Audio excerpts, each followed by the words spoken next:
Finalement, je pensais me pogner une fille ou deux filles ici à Managua. Finalement, c'est un échec lamentable. Mais c'est pas grave. Je quitte Managua aujourd'hui et je m'enligne vers la sortie du pays.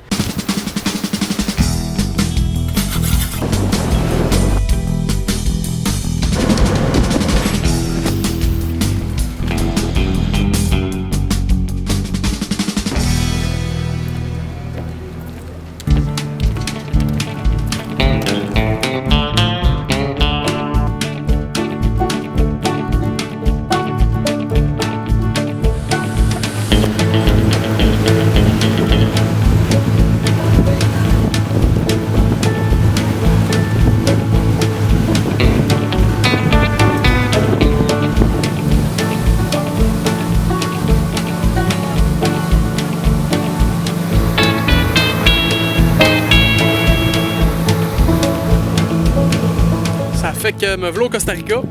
J'ai traversé la frontière sans problème comme d'habitude. Petite paperasse, attente en ligne pendant 10 minutes. Étampétante. Salut, bienvenue au Costa Rica. Donc déjà, juste en quelques minutes en marchant sur la route, j'ai aperçu une bonne différence là, avec le Nicaragua. Premièrement, on sait que c'est un pays plus riche. La culture va se rapprocher un petit peu plus du Canada. Je dirais, là, les gens ont des gazons et ils le tondent, un peu comme au Belize. Les gens ont un petit peu plus belles maisons, puis c'est plus propre aussi, il y a beaucoup moins de déchets.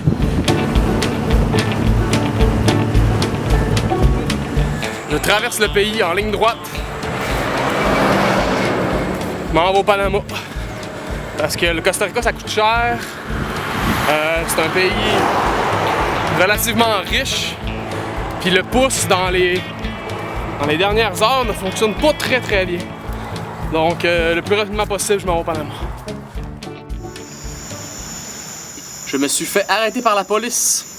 Je faisais du pouce gaiement sur le bord de la route. Depuis une bonne heure, j'attendais, ça pognait pas. Et il y a 3 agents de police qui m'ont approché, qui avaient reçu un appel de des voisins, qui avaient appelé pour signaler ma présence parce que j'avais l'air louche et que j'étais sur le bord de la route et qu'ils ne me connaissaient pas. Donc, bien sûr, j'ai eu aucun problème, je leur ai montré mes papiers, j'ai jasé avec eux autres, les policiers étaient bien cool. Ils m'ont relâché sans problème. Mais ça veut dire que le Costa Rica, c'est safe en tabarnak.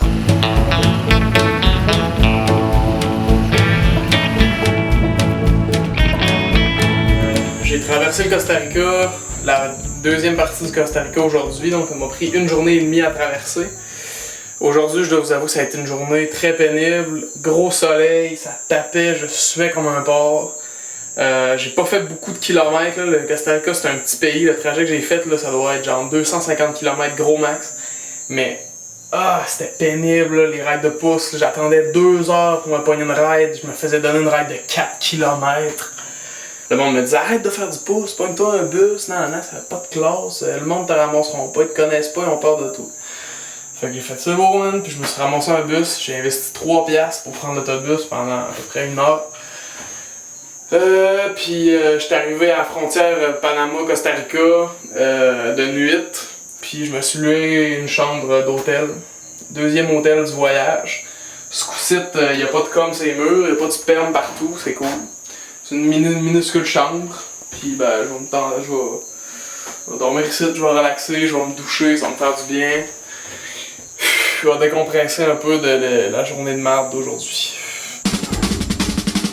Il y a une autre suspension à air qui a lâché. On va rouler tranquillement, il va falloir attendre une nouvelle pièce encore aujourd'hui.